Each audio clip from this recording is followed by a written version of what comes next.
Well, good evening, everybody. Had a little bit of technical delay here, so hopefully this is broadcasting well and the lighting isn't too bad and the video quality is, well, could be better, but I'm still working with this old video cam. Wasn't here for the last couple of days. We had some really rough weather. We had rough weather today. We had a nasty ice storm that was preceded by a nasty snowstorm we had on Monday, and that was about 7 inches of snow there, heavy, really heavy, wet snow, and then we get hit with another ice storm today. So I had to go out and dig the car out, and they canceled work today. So I figured, well, gives me a chance to do some shoveling and try to dig my car out because I suspect they're going to be bright and early tomorrow. Although maybe not. If things freeze over, then there may not be work tomorrow. At least delay. So who knows? We'll cross that bridge when we come to it. Okay, what I'm doing here today, we finished with the flocking as far as the floor and the interior is concerned, and I need to do something with the seats here. I just don't like how Revell did these seats. They're molded, the seams are in the wrong place. The silver piping doesn't match up when you try to, I originally had this glued together, but I don't like it. I don't like how the thing's made up. So you know what I'm going to do? I'm just going to just cut everything apart. Cut the seat backs away from the seat bottom, make my own hinges so that they rotate forward. This will be a little bit tedious process, but I think in the end it'll look better, it'll appear better, just pretty much like the one-to-one. There shouldn't be any seams running across the top. Replace this piping through here. Just a number of things I want to do to just make this look better. Okay. So just bear with me. I'm going to just go ahead and just keep scoring the knife back and forth, back and forth. And this is an old X-Acto blade I like to use for things like this. Just go back and forth here.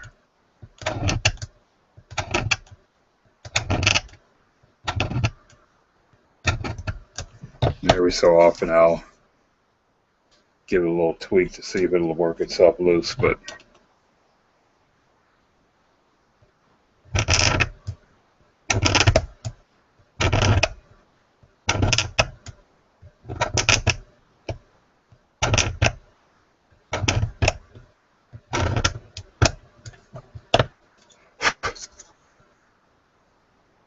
okay, it's starting to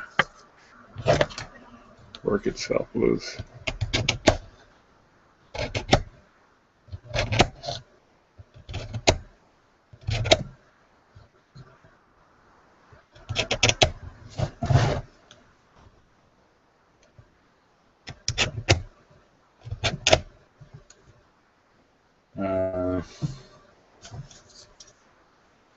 A little bit more.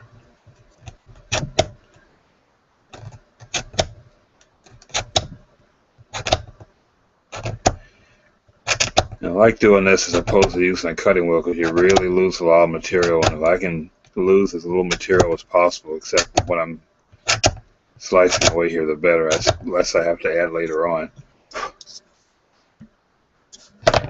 Alright, here we go. And a little bit more. Don't want to snap it loose if I don't have to, because then once again you're going to lose a lot more material than you like. I think I might. This is going to be a rather short session tonight, so I think I'm just going to focus on just getting the seats cut apart here.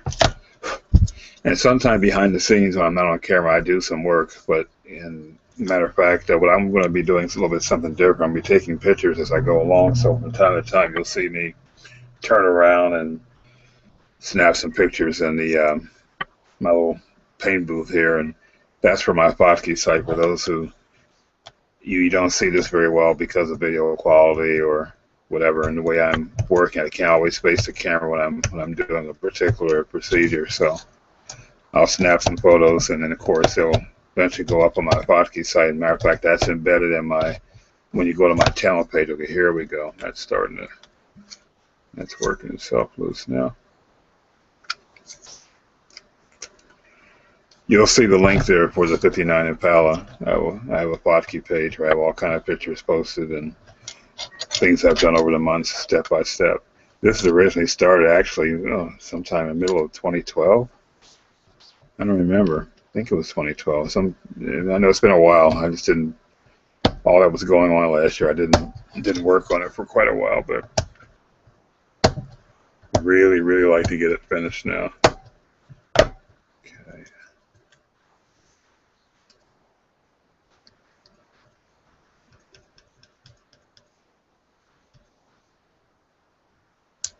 All right, there we go. That's one so far.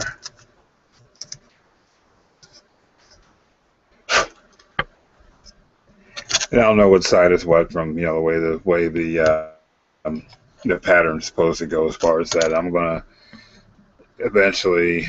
I think I'll wait until I get the seat back and part of it glued on, and then just sand all the original piping on, add my own back on, because I know it'll line up well and don't have to guess as far as lining up two different pieces. So okay, I may fill that in with some plastic right in there. Just a little bit. Okay. Adjust the light here a little bit.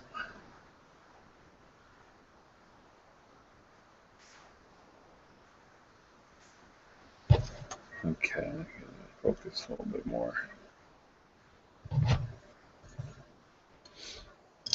Okay, let's do our other side here.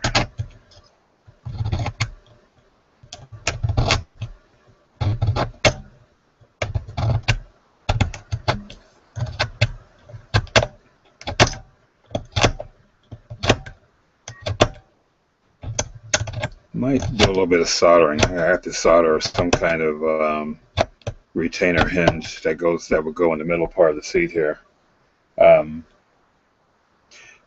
Because the seats, if I remember correctly, I got pictures of it, they kind of, the one side really tilts forward while the center section kind of stays put, so I got to solder some kind of hinge retainer thing to have underneath the seat here, so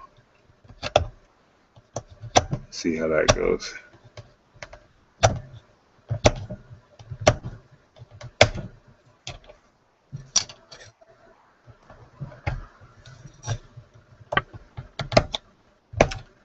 Have the lighting change here a little bit. I noticed in my videos, look at the monitor here, which I don't have right in front of me. It's a bit of a distraction because there's a little bit of a delay. But I notice it's awfully bright, and that can be irritating because I'm working with white plastic here. But as situations allow, I'll try to adjust the light so you can, I can see a little bit better, but I can see okay here for the time being. All right, that's working itself loose. Okay, I wanted that center section to stay there, but that's okay. I'm just gonna snip that off.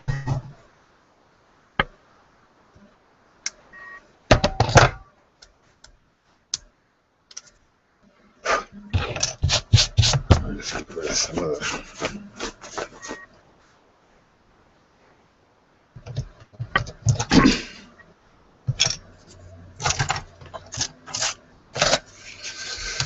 All right, let's clean this up a little bit.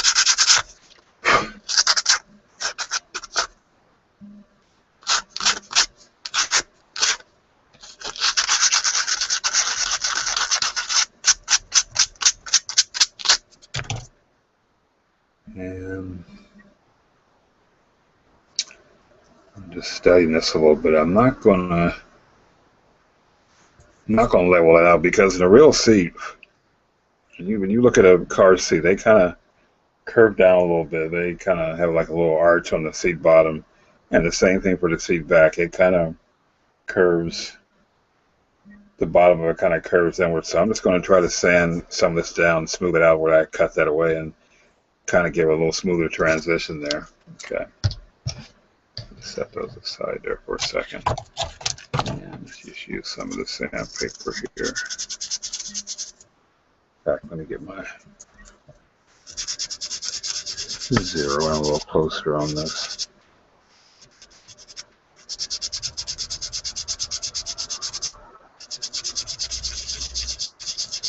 And of course, this will be covered by decals, so I'm not going to be too overly concerned as far as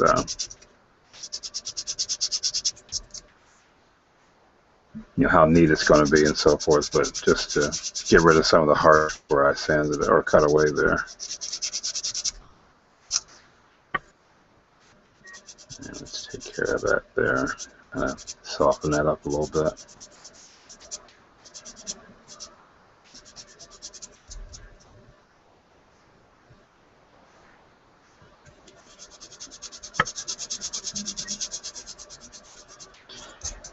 And once again, I'd like to give a little shout out to those of you who signed up to my channel. I really appreciate it. Spread the word. Those who like to see me build or how I do my certain techniques are more than welcome to chime in anytime they'd like. They can, if you've got any questions, feel free to drop me a line in any of my videos. I'll see it. And I'll try to answer as best I can if you have a question about something I'm doing or not doing. Okay.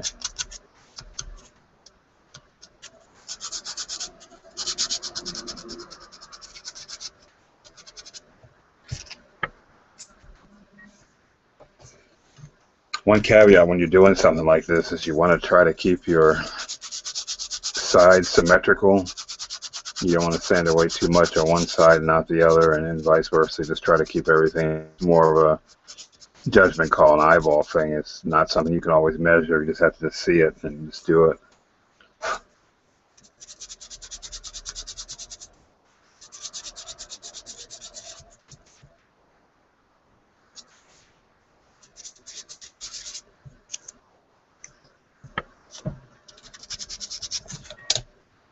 Raise the camera up just a little scooch higher so you can see.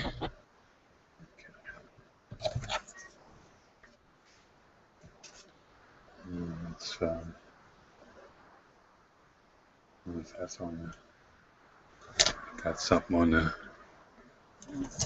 forgive me a second, I got something on the lens here. It looks like it's going to brush that away. Oh. Well, that's not good. Excuse me for just a moment. I'm going to see if I can turn the camera off for a second. Yeah, we got a little bit of a...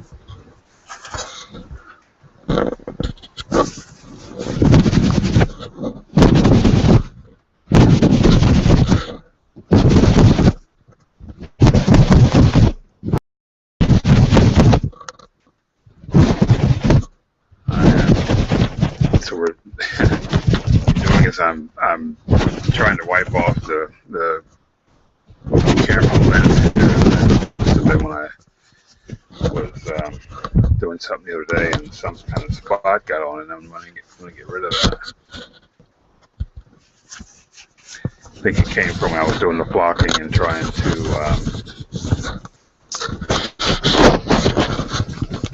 wash off the paintbrushes because the water thing is not that far from where the camera is. So, but that's not permanent. Of course, I don't want to disconnect this. Cleaning that would be a disaster. Okay, turn things back on here.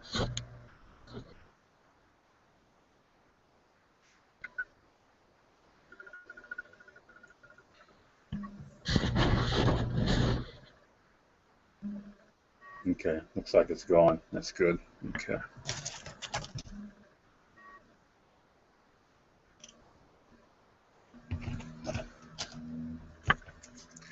Okay, continue on with sanding here.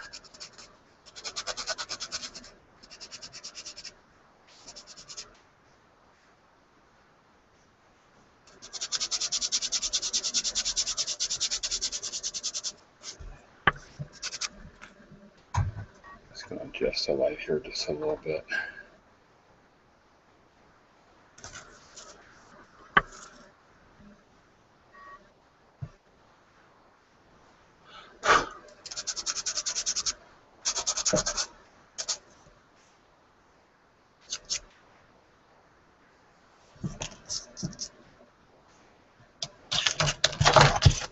Okay, let's go a step down, paper-wise.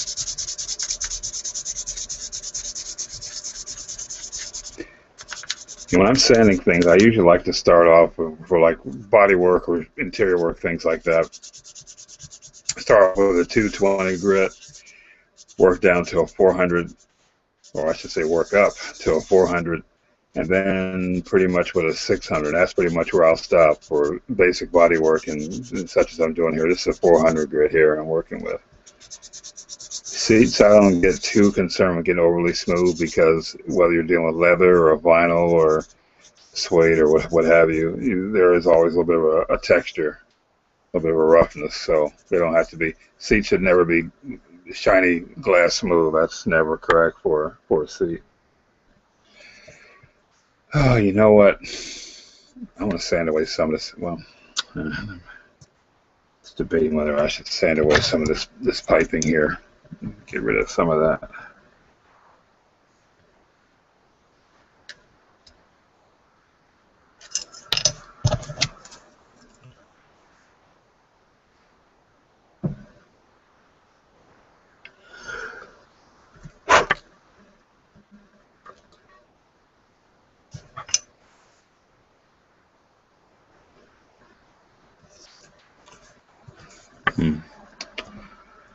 I'm going to leave that as it is. I can look around my stash to see if I have some piping that is close to the diameter of that. But ultimately, I think I'm going to probably sand that down, replace it. You know what? Let's just go ahead and do it. Let's just go ahead and I have a trick I want to show you anyway.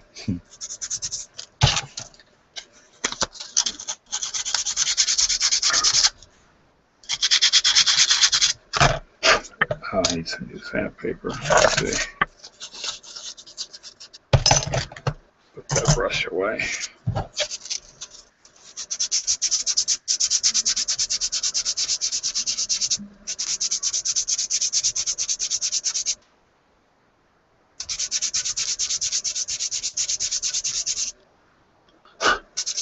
Yeah, I'll just go ahead and sand it because that way I can replace with my own piping and kind of carve back in the stitching that's on the pleating that's on the sides here. Just go ahead and do it. Just get it out of the way. Instead of trying to sand around it or what have you. Plus there's mold lines and things on here, so yeah, we're going to just add our own back in. Less crazy making that when I got plenty of piping to deal with.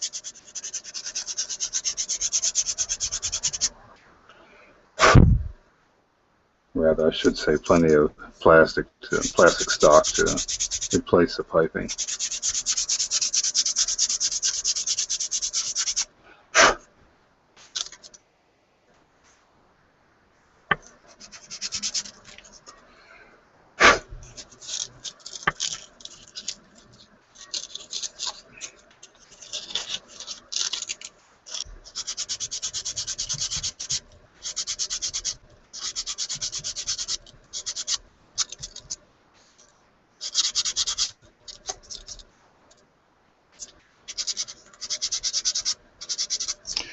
Okay, I'm going to stop there for a second. I'm going to take a photo here of what I've got so far. So let me just take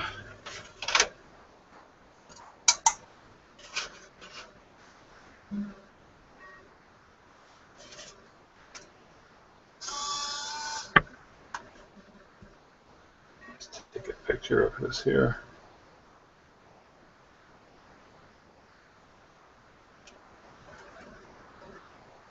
Okay.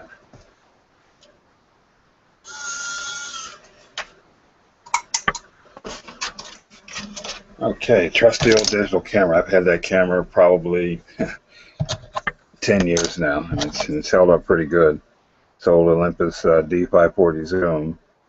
Now, in fact, yeah, I know it's been at least 10 years. It was 2004 when I got it, so that's 10 years ago. Wow, time flies.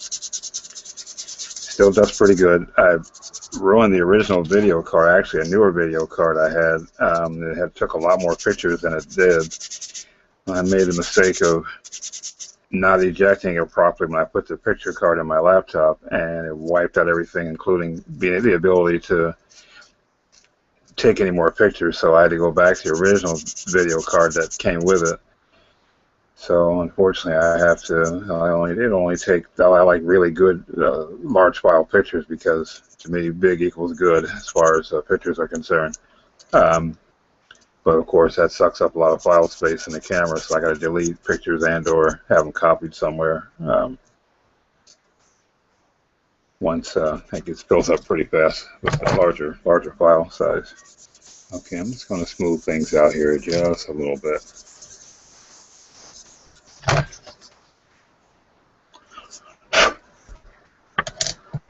All right. And as I go along here, I'm just trying to match things up to make sure everything is still lined up where they should be.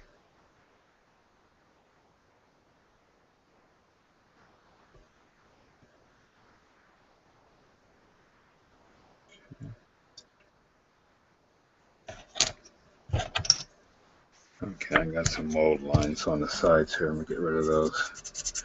Oh, before I go any further, well, you know what? Let me get rid of the mold lines first. There's a trick I want to show you when it comes to mold lines and get rid of things that shouldn't be there.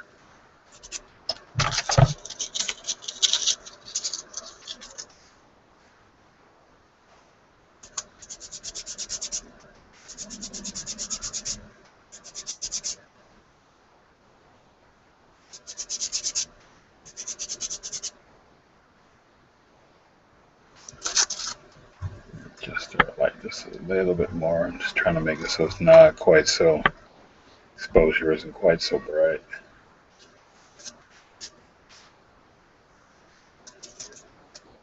We can turn it this way a little bit. That'll be easier. Okay.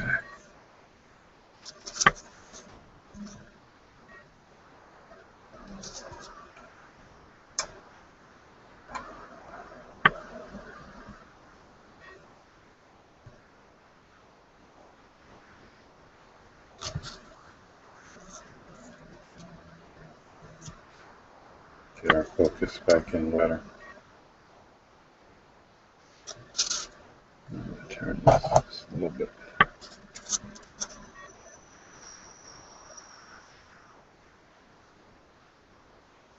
Okay.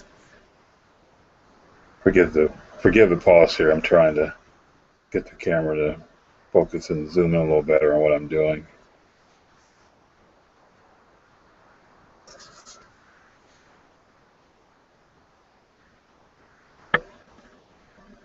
It's a little better, but that's why I'm taking pictures as I go along, because everything can't be seen because the camera only wants to zoom in but so far, and with my big hands and fingers in the way, you don't see everything as I'm doing it here.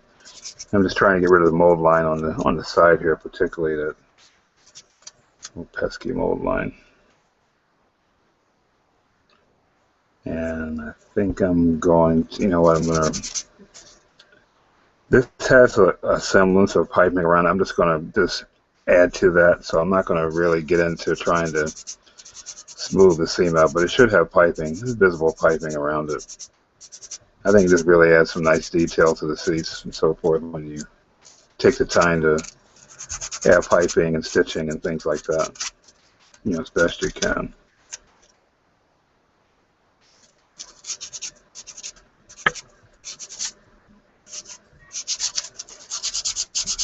Go all across here. And once again, I'll sand this down with, actually before I do that, I do want to show you this little trick. I keep keeping you in suspense here. Okay, for those of you who have trouble with mold lines that never really seem to go away, here's a trick I want to show you that I learned from Ted Chopper Lear, and in my opinion is one of the forefront of really excellent body conversions and customizing model kit bodies. I mean, he does a really excellent job, and haven't seen Ted for quite some time. I know he had some health troubles. I hope he's doing well, but learned this from him that when you sand away, you can't just sand away mold lines and scripts and handles and things like that and then paint over, because plastic has a memory. Whenever something is molded onto plastic, when it's heated up again by well, just heating it up in general, or if you add a solvent to it, that plastic has a memory of what was embossed or molded onto it, and it wants to show through once again once the solvent, such as paint or glue or such, is added back to it. So one way to get rid of that is to sand away your mold lines. If you have any scripts, you want to get rid of that, sand away those, and then go over it with some liquid glue, such as this ambroid here. Okay. And you'll find that once you brush over that, that mold line will appear just like it never left. In other words, the solvent is bringing the imprint or embossing back to the surface, especially after it dries. And I'm going to do the same for around where I sanded away the original piping on the seats here. And then what you do after this is fully dry, you sand it away again at the surface that was raised up. And now you've totally erased or wiped out the memory of the whatever came to the surface after you put the solvent on. This is especially good if you're doing body work, if you're doing a custom that has no handles, no scripts, things like trim, side trim. Sand everything away first. Put some liquid glue over the surface. Let it dry. Sand away again. Rub it out. Whatever grit you want to go up to, 600, 800, whatever. And then go ahead and paint. You shouldn't see any ghosting at all. Okay. That saves a lot of hassle from grinding it out, filling it with body putty or super glue or what have you. Saves a lot of headache, a lot of hassle, and that's when I don't know how many years ago. I guess that's been maybe 7 or 8 years that I learned that trick, and I said that's coming very handy for things like that. So I'm gonna set that to the side for a second, let that dry, and we can work on our other. As a matter of fact, I'm going to cut away the seat backs on this a while and try a little different approach on this one. Yeah, I'm gonna cut this up here. Set that there. I'm going to cut this up here because I need the structure down below here for the seat bottom and hinge points and things like that. So we're just going to go and score already. Nice little crease here.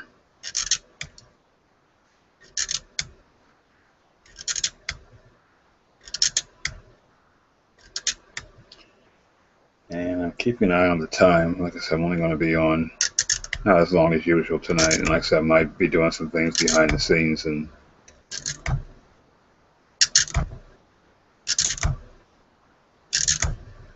because I have to admit, being on camera, there's some things that I can do, but it's better for me to not have the camera where everybody can see, and because the way I'm holding it and the way the camera is, I'd like to give you guys a general idea and some general tips on how to make your models look better. And I hope you're learning some things. And like I said, if you have any questions, you can always drop me a line or feel free to ask away. Okay, let's go in.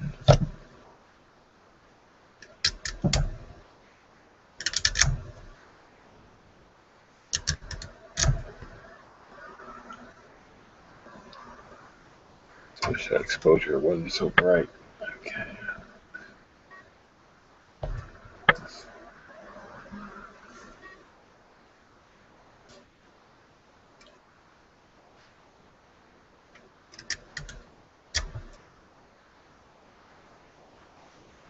I don't know why I don't know what it is with this camera today. It just doesn't seem to. Okay, it's focusing all there, so I'll pull back.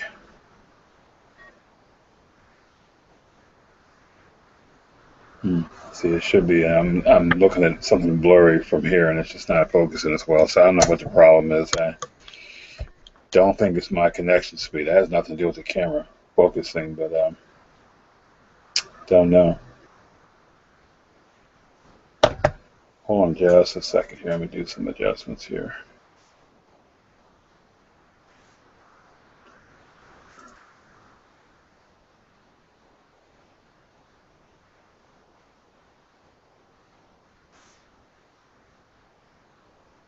Okay.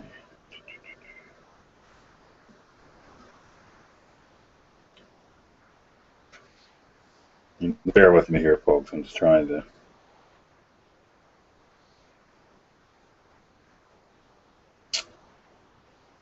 Yeah.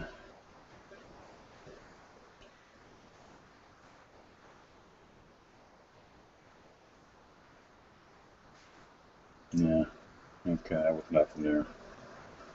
Okay. Well, the solution is a better camera. That's that's really the answer to all this. Just a better camera that does macro a little better. Okay. This is starting to work its way loose.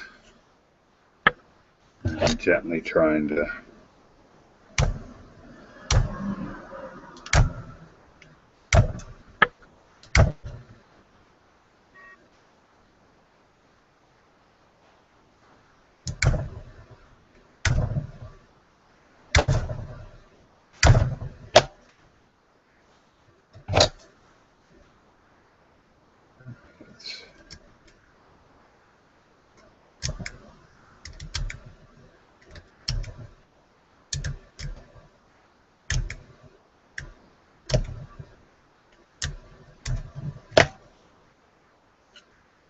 Uh,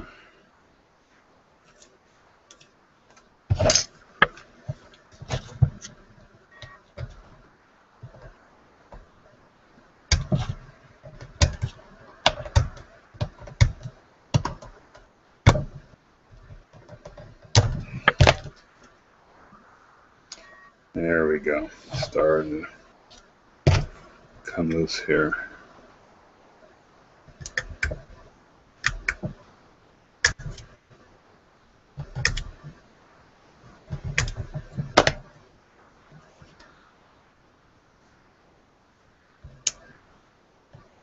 Okay. And that will be for this side. As a matter of fact, so the sides match up, although I think the shapes, yeah, the shapes dictate what side. I don't have to write it. I was going to write an R or L or R on it, but like I said, they're pretty much going to dictate what size you're going to be. Okay. The shape will dictate what side goes to what, so there won't be any mix-up there. Okay. Alrighty. And then we're going to tackle this side. Let's take our back side. I'm using the back side of the X-Acto blade, by the way. Whenever you want to cut something away, it's better off using the back side as opposed to the front side because it just goes better. Front side's a lot sharper, and the knife will kind of go the way it wants. Whereas if you use the back side, a little bit duller, yet still get uh, your cuts where you want it. And you can always, if you score something, you get a gouge mark somewhere, you can always fill it in. Just take some super glue. If you have some zip kicker, some accelerant, dab a little bit on there, let it dry, and sand away, and your gouge is gone. Okay.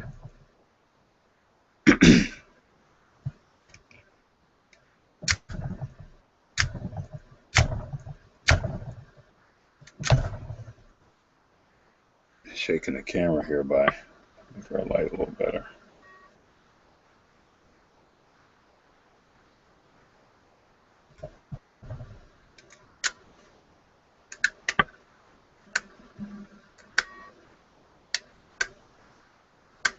And as usual, always be careful you don't cut yourself. Exacto blades can leave a really nasty cut. Don't ask me how I know. Yeah, I'm talking emergency room stitches territory, so just be careful.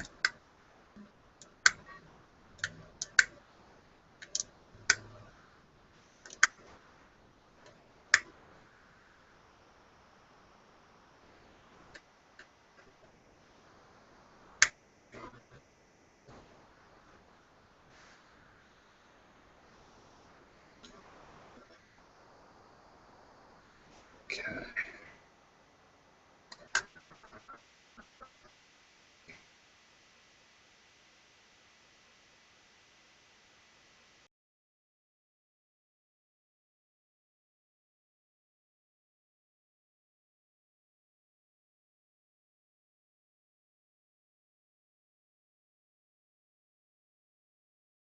Well, this isn't much better, but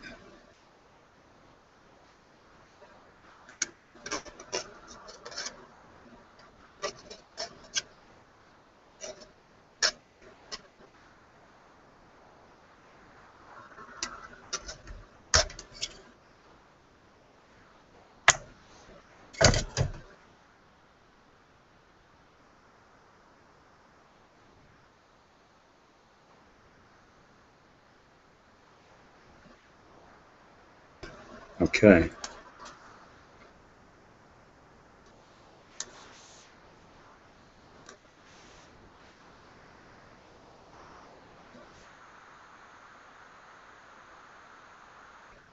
Alrighty. You know what? Let's clean this up a while.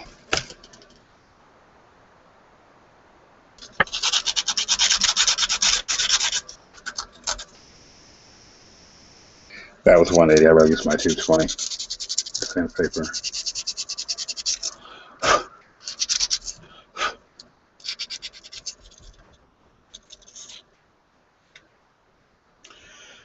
Keep looking at that little notch right here. That's exactly where I want my hinge point to be for the center part of the seat backs.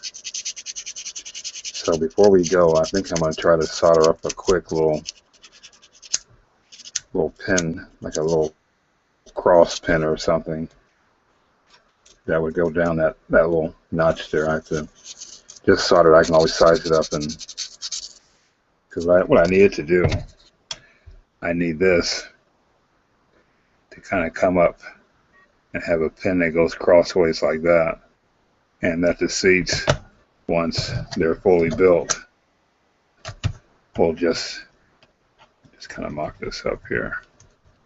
We'll just sort of use it like this. It'll kind of slide that pin, so when you tilt the seat forward, that pretty much stays rotating. And on the side,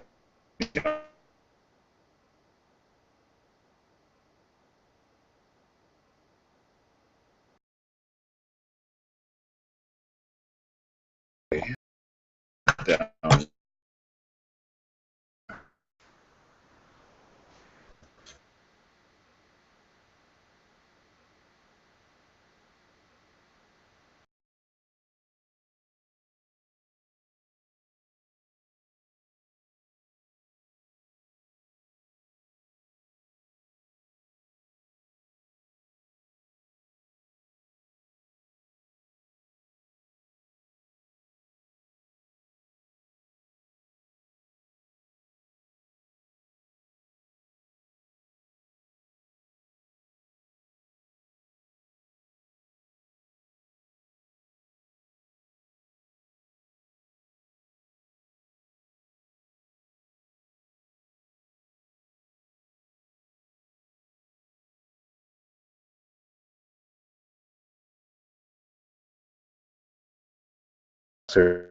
Because I want that crossbar to kind of go right down inside there, because that's right smack in the center where I want everything to be. Okay, let's do it. Let's get a little just any kind of piece of, and I'm going to drill a hole down there, and I'm trying to look through my pieces here to see what kind of get that back in focus for a second. Come on, camera.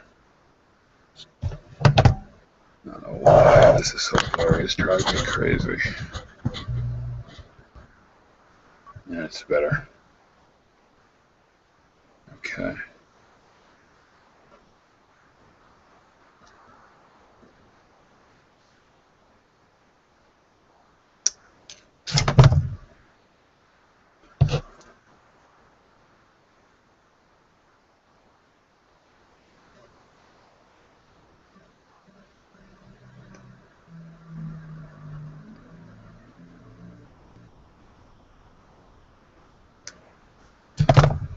All right. That piece there.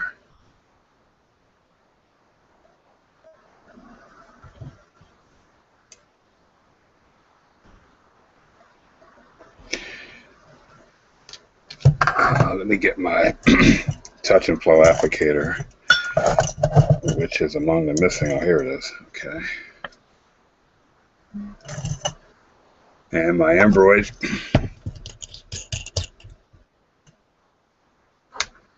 And just let that suck that right in.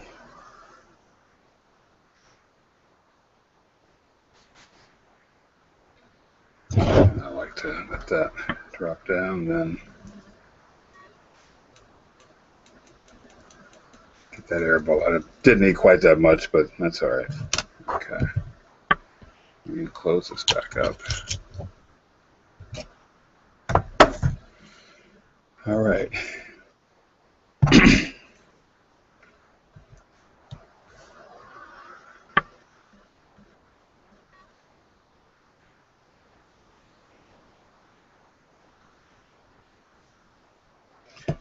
Better yet, let me put some glue on there so once it sits on, it'll stay put instead of trying to do the other way around. All right.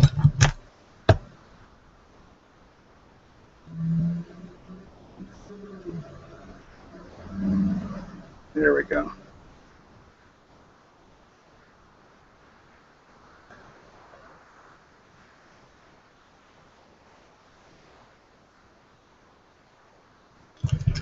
All right, now flow some more glue around it.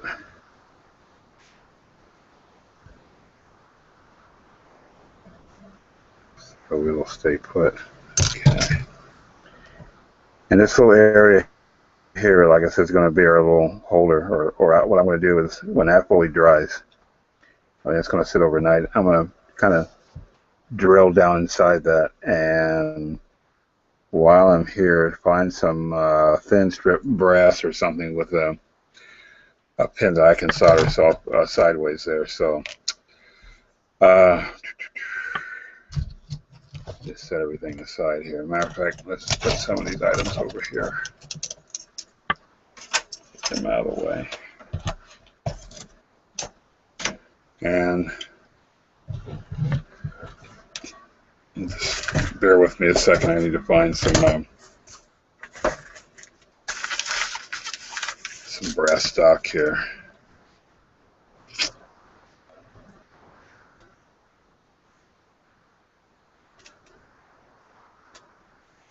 I do believe I see some right in here. No, they're too big. Those are H channel or C channel. I can't use. I need something flat.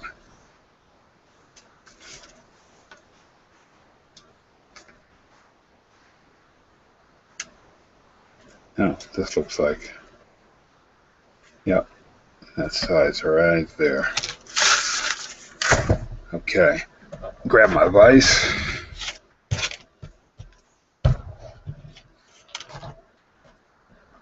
In this case, I can let the light shine a little bit more. And set that over there.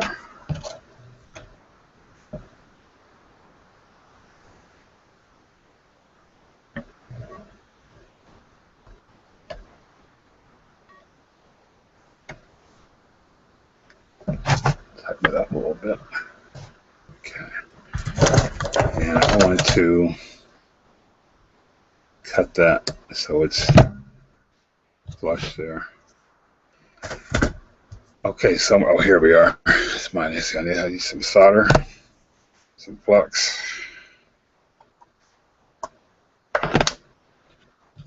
And bring my soldered iron over here.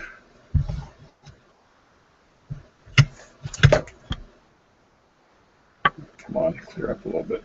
Camera. Okay, if you'll bear with me a second, I've got to wet my sponge up here. So just sit tight. Be right back.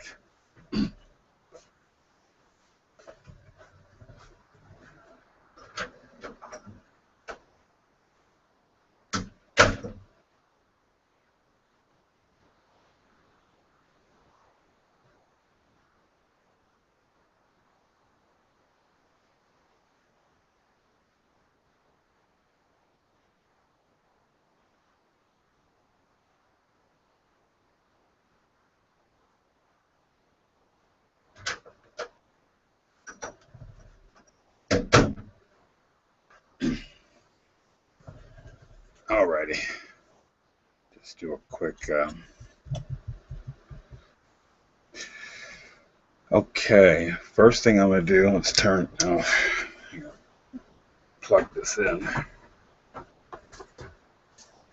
That would help a lot. Just have to plug for it. Nope. Nope. Wrong plug. I have a power strip underneath the table here and just figuring out which one is okay. I don't like everything all plugged in at once. All right, there we go. The unit's on. And while that's heating up, and my soldering unit here is called a Metcal.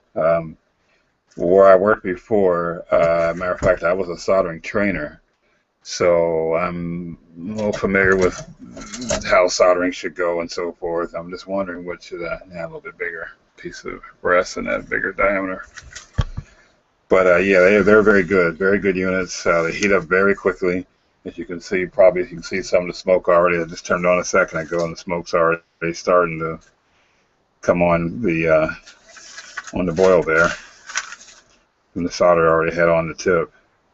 And general rule of thumb with soldering is you want to get the heat in and get it away as quickly as possible. Long soldering joints, much heat is not a good part to make. So I'm going to flatten this. I found rough with the size I want to use, and that's, you can see that there. That's that there. Okay. So first thing I'm going to do, just wonder if this is going to be heavy enough solder. I have some flux here, so I can always reflow it. It's no big deal.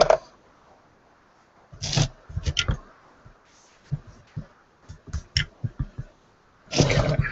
Let's get that out of the way. Don't know if I can bring this in much closer without too much distortion. Yeah, I better not, because it's going to make for a problem. Okay. But I'm going to take a pic of what I soldered, and okay, very quickly.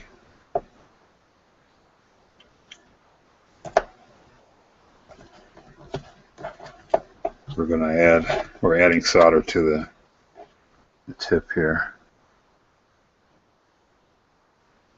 And this is lead-based solder, so you don't want to hang around it too long. And I'd hate to get up close like that, but short of having a microscope. All right, there we go. Okay, something I've always learned when soldering, when you're done soldering for the moment, flood your tip with solder and just set it in your holder for it to cool. Okay, that way when you wipe your tip off, the tip will be nice and shiny, and you don't have to worry about the oxidation in the air making the tip dull and so forth, and just makes for a problem. Okay. All right. I'm going to cut a piece of this brass here. I don't know, about yay long. Doesn't have to be too long.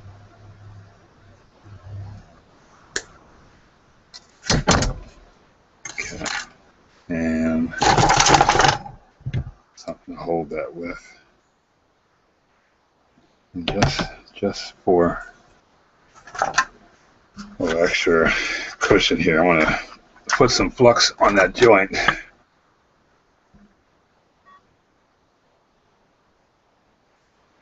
And this is just plain old plumber's flux, real heavy stuff.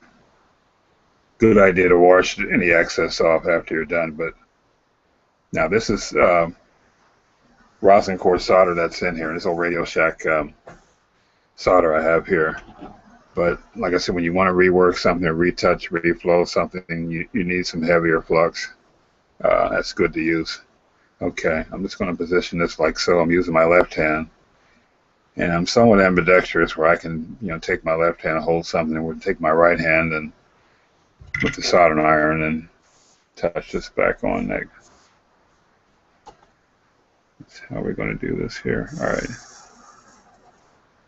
All right, just touch the solder joint again with a little bit of solder on your tip. Touch that joint again, and then hold it steady while it cools down. And a little bit more. Okay. And there we go. Now, it's not quite as square as I'd like, so I'm going to put a little more solder on, a little more flux on that, reflow that, and touch it again.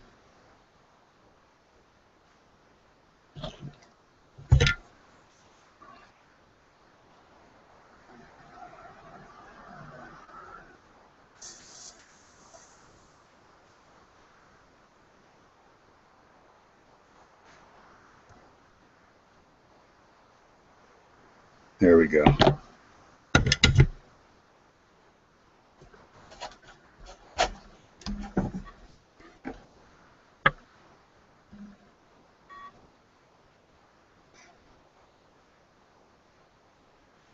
I want that a little bit straighter. Let's do it again.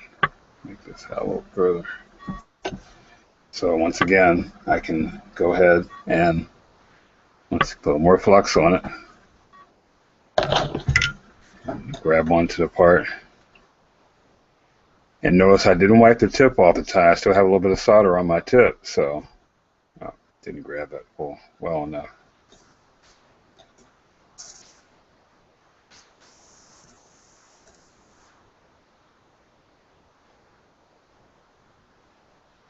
Okay. I think that about does it for that. Now, I'm going to wipe this off, and I'm cutting off the soldering unit. And I'm going to really flood this with solder. And as it cools down, that solder will harden up. You have a nice ball of solder on your tip. Put in your holder, let it cool down. I'm going to set it aside here, set it away. And when you're ready to solder the next time, when you heat it up, you'll be able to wipe that solder tip off, be nice and shiny, ready to go. All right. And just to give you a little close-up of what I did here, that's what I'm trying to make a little crossbar like that, and that'll go in between the that'll pivot the seats in the center. I'm going to snip that and cut and size it as I need it, and it will go down. And let me get rid of the slice here.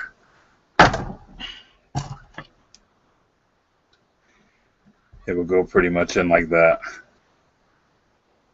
I'll have that little hole drilled big enough to accept that, and epoxy them.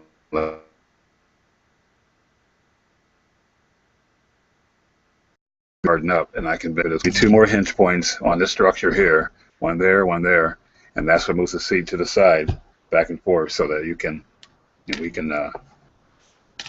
move our seats back and forth. Now, if I could shrink myself down and get in the back of the car, wouldn't that be something? That'd get a lot of video hits for sure. And Bill can shrink himself down to the size of a model car and get in and drive away. Wow. All right, I'm going to snip this right about here.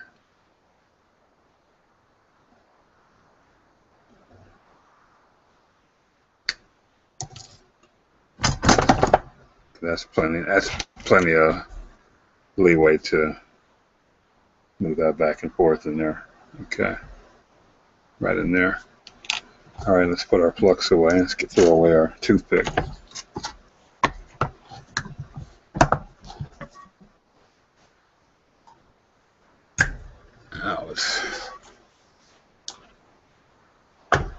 Okay. And I'm going to snap a quick photo of this.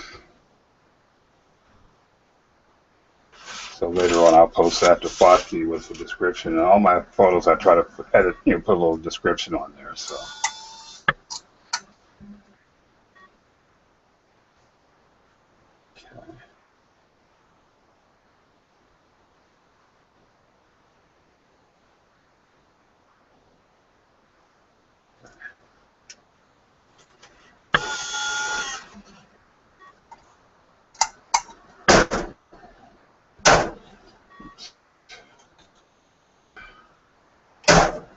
Sit in there better. All right.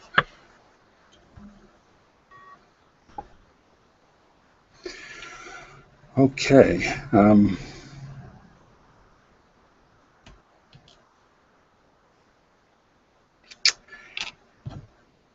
Not a whole lot more I can do here at this point. Like I said, maybe I'm just giving you guys a background on what I'm going to be doing. It's going to show you how I do certain things. I think you get a little bored of just watching me just do little things and not quite sure. And as I mentioned, I don't always explain everything step by step, but you all get the idea. Okay, I think that's what I'm calling a night. And glad you guys have joined in, and hope keep watching. And like I said, if you have any questions, feel free to drop me a line.